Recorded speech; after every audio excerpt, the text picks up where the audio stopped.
Liver സിറോസിസിനെ പറ്റിയാണ്. ഇതിനുള്ള പ്രശ്നങ്ങളും പരിഹാരങ്ങളും ഈ വിഷയത്തിൽ നിങ്ങളോട് സംസാരിക്കുന്നത് കൊച്ചി VPS ലേക്ക് ഷോർ ആശുപത്രിയിലെ ഹെപ്പറ്റോളജിസ്റ്റ് ഡോക്ടർ വിഷ്ണു ഗിരീഷ് സംസാരിക്കുകയാണ്. Liver cirrhosis family doctor supported by VPS lake shore.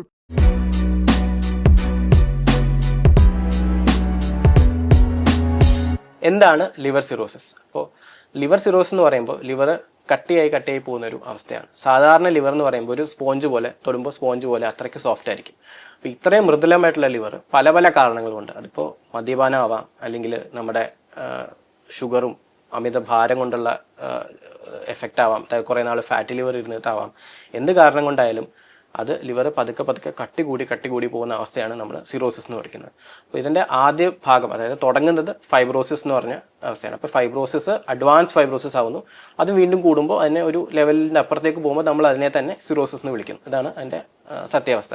അപ്പോൾ ലിവർ ഇങ്ങനെ കട്ടിയായി കഴിഞ്ഞാൽ എന്ത് സംഭവിക്കുന്നു?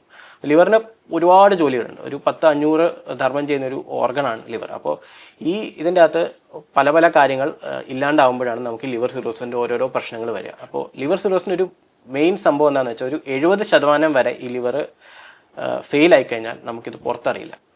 അപ്പോൾ ലിവർ സിറോസിസിനകത്ത് എന്തൊക്കെ രോഗലക്ഷണങ്ങൾ നമുക്ക് വരാം?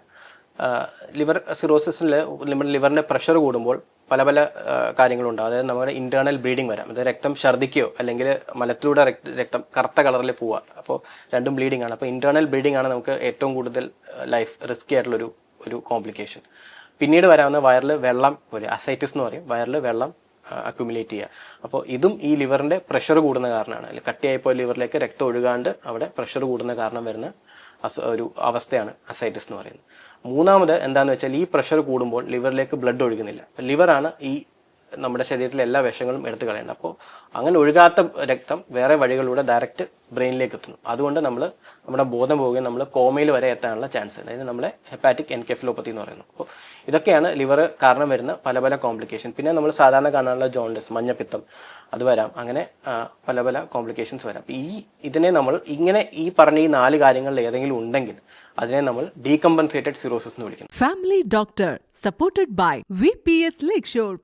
ലോകത്തെവിടെയായാലും ഏത് സമയത്തും 24 വാർത്തകളും ഓഗ്മെന്റഡ് റിയാലിറ്റി പാക്കേജുകളും എക്സ്പ്ലെയിനറുകളും വിശദമായി കാണാൻ ഞങ്ങളുടെ YouTube ചാനൽ നിങ്ങൾക്ക് സബ്സ്ക്രൈബ് ചെയ്യാം.